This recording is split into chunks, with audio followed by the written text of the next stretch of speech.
Hello, fellow sailors. Chris Kreitline here, Celestial Navigator, with another little video on celestial navigation. And this one is about accuracy in the art of celestial navigation. How accurate can you expect to be? And I'll mention also how long it generally takes to do a sight and obtain a latitude, longitude. I just came back from the Miami International Boat Show, where I sat there with the company called Celestair selling my manual on celestial navigation, Simple Celestial, available at Celestair or also on Amazon. While I'm sitting there, people come by, we talk about celestial navigation. There's two questions they always want to ask. How accurate can you be, and how long does it take? Now, when I get people coming by that claim to know how to do celestial navigation, I always ask a couple questions, those specifically. Well, what I ask is, first of all, what do you plot your fixes on? The second question I ask is how accurate are you when you compare it with your chart plotter position, GPS position? And I get a lot of answers. I've had people tell me 400 yards from their actual GPS position. 2/10 of a mile. I had a guy just tell me. Another guy told me half a mile. I ask them what they plot on, and they may say, well, I plot on my chart or piece of paper. I go, okay. What form do you use? Well, any form. Okay. Those people I don't give a lot of credence to. Then I get fellows that walk up and, you know it? Yes, I know it. What do you plot on? And they say, well, I plot on a plotting sheet. Well, what do you mean a plotting sheet? Well, a universal plotting sheet. I go, yeah, that's right. That's what you use. And I shake their hands. You know that much. Then I say, how accurate do you get? And they tell me, well, 8 to 15 miles from my GPS position. I give them a thumbs up and shake their hand, and I say, yes, you know celestial navigation, because that's the correct answer. And I want to talk a little bit about why that is. Okay, first of all, why do you use a universal plotting sheet? Because they're cheap. You don't plot on your chart. Those are $22 up to $30 each. You use those universal plotting sheets. So that's the correct answer to that one. By the way, how long does it take? If you're going to shoot the sun at noon, you got to get up there 15 minutes ahead of time. It takes you 15 minutes to do it. You know, do the paperwork and work out your latitude, longitude, about 30 minutes. If you're going to shoot a 3-star fix, that's a little more involved, as you see here. Doing all that is probably going to take you, from when you open up the box and take out your sextant, an hour and a half to do a 3-star fix. Anybody that tells you in 15 minutes, full of mahi caca. Anyway, they don't know what they're doing, I would suspect. Anyway, let's get to the accuracy business. Now, why can you expect to be no closer than about 8 miles? Well, because there are inherent inaccuracies in the process of celestial navigation. Taking a site, working up the fix, and plotting it. And I'm going to review some of those with you. It is, as I tell all my students, an art, not a science. It's analog, not digital. It's not 1 or 2. No. There's a lot of interpolation, extrapolation, whatever you want to call it, in celestial navigation. So that answers those questions at the beginning of this video. That's it. Now I'm going to spend a few minutes telling you why that is. So if you're not interested, you can turn it off. But if you want to know why there are some inherent inaccuracies, stick with me. Okay, let's start out. Okay. Well, here is a good quality sextant, and the arc is measured in degrees about 60 miles apart. Well, that's not very good, 60 miles, but it does have a micrometer drum down here. Okay, so that's going to localize your sight a little bit better. That's going to increase your accuracy. It's marked off in minutes of a degree. So now we take that 60, now we're down 1 out of 60 into the degrees. All right, a minute is 1 mile, essentially.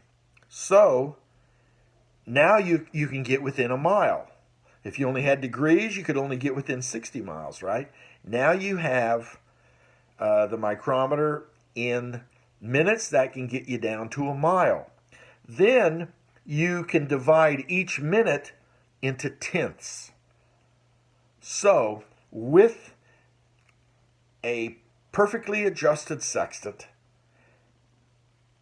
the closest you can be is 1/10 of a mile.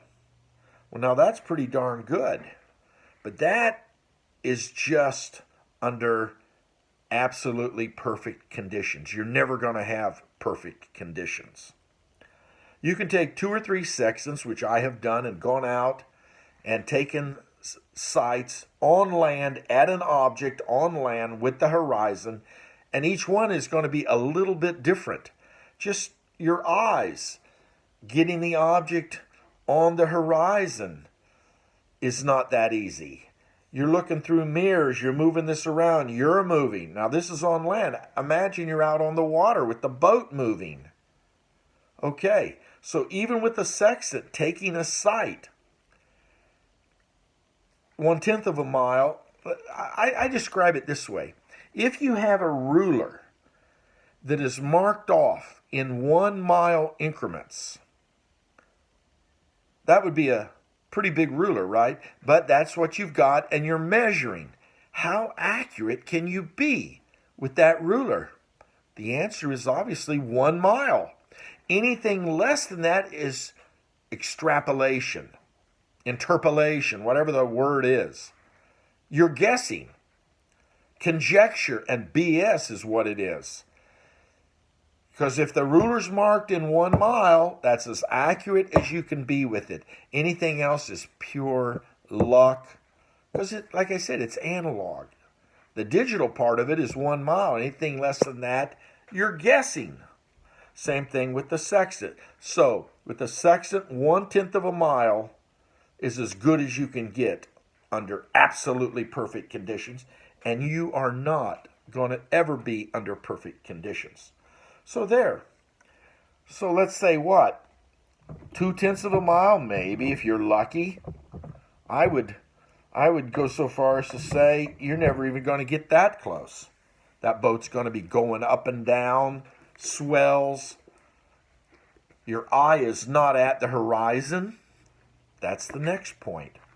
You've got to go into the nautical almanac with your height of eye.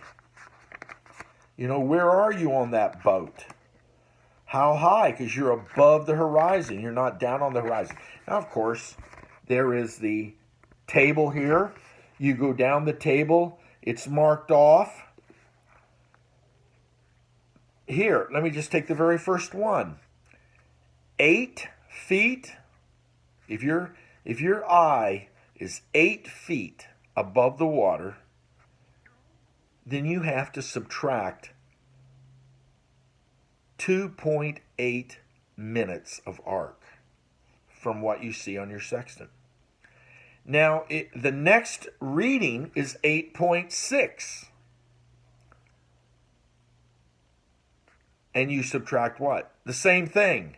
So there between 8 and 8.6, you're subtracting the same thing. 2.8 minutes of arc. Do you see that? Well, what if you're 8.3?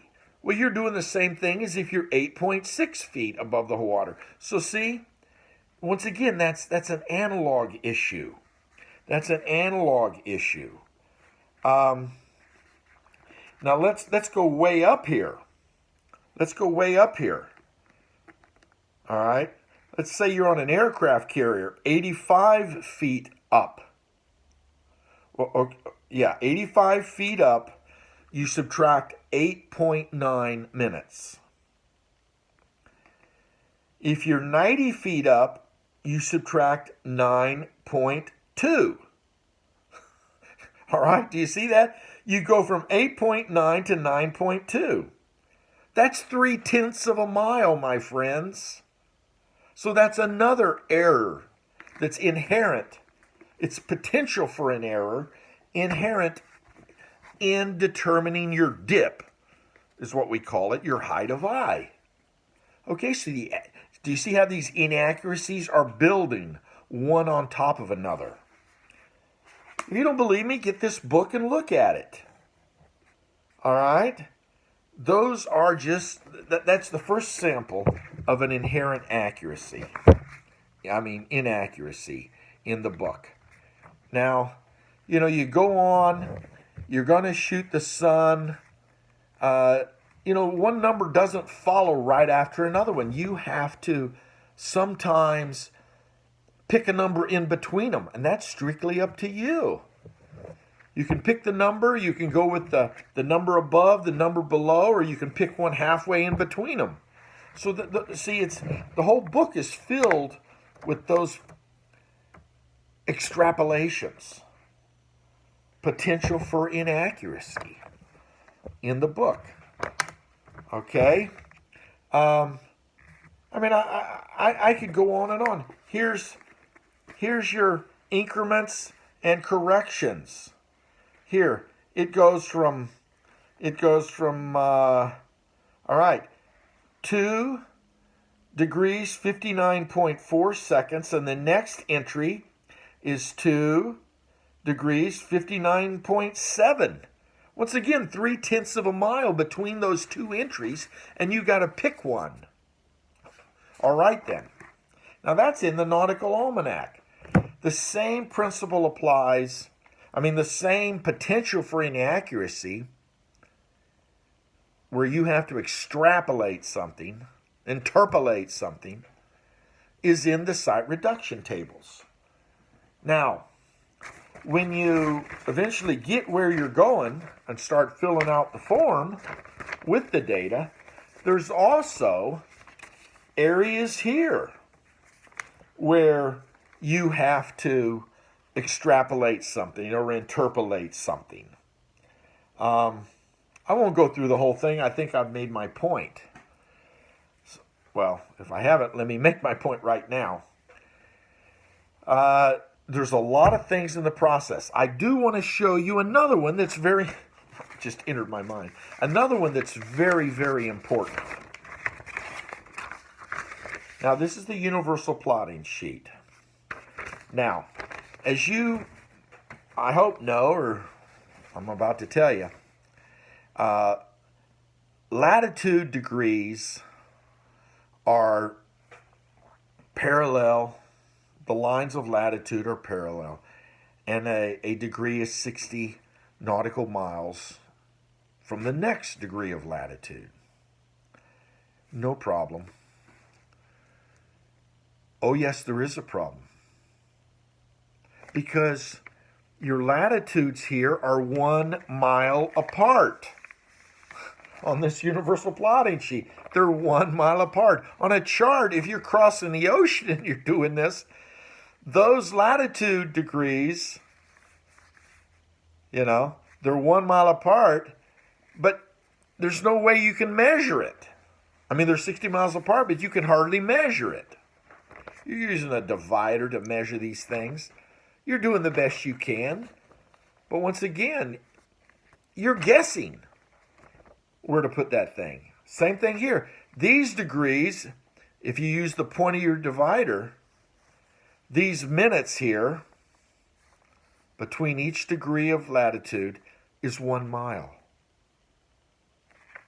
So the closest you can be when you do this, even plotting it, is 1 mile.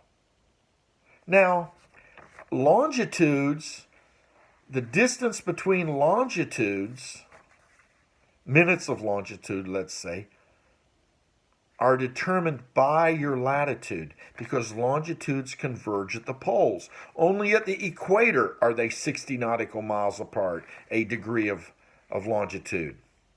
Otherwise, the degrees vary. I mean, the distance in nautical miles between the degrees varies as you go north. It keeps getting smaller and smaller and smaller until they come together at the poles. So what this thing gives you is this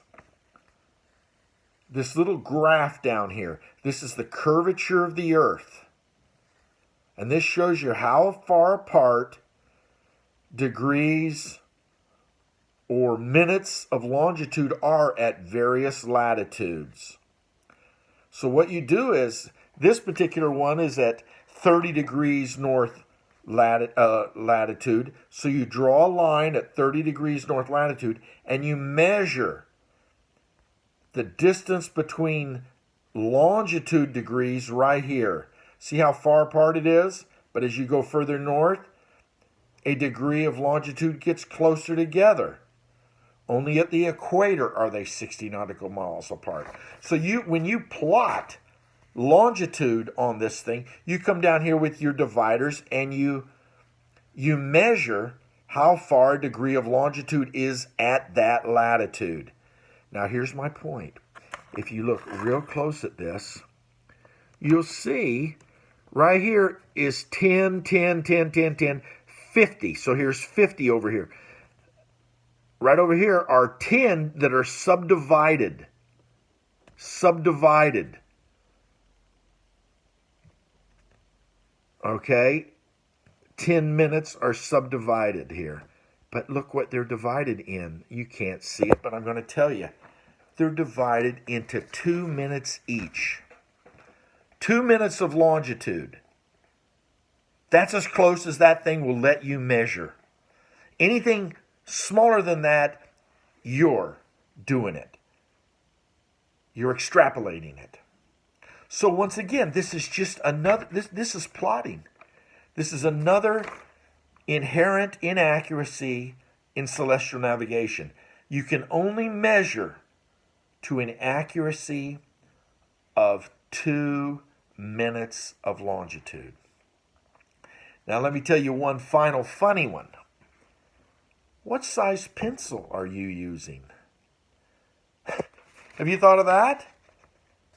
Your pencil lead can be 2/10. If it's a stubby pencil that you've been using, it may be half a mile wide when you're plotting this. Imagine trying to plot on an Atlantic Ocean chart. Your pencil lead's going to be 5 miles, 10 miles wide. And you're going to come and try to tell me you were within 2/10 of a mile. Well, you're full of baloney if you try to tell me that. Okay? Well, that's enough on this, but I just want you to know the accuracy of celestial navigation as an art depends on a lot of these factors and how experienced you are. But I don't care how experienced and how ideal the conditions are, there are limits. By the information you can extract from the publication as well as the plotting. So, you can expect 8 miles to 15 miles in your accuracy. Now, you may get lucky. In your extrapolations, you may get the pencil leads to cross and you're right on. Hey, more power to you, but that was pure luck, my friend. That was not your skill. I'm sorry to say it. That was purely luck. Anyway, when you think about it, though, that's fine. Celestial navigation is not to get you to your marina. It's to get you, hopefully, to land, maybe even the bay, where your marina is, maybe even to the channel. And Columbus would have been very, very tickled to get within 15 miles of his actual position, because he had no idea where he was. He found America, though, didn't he? Okay, bye-bye.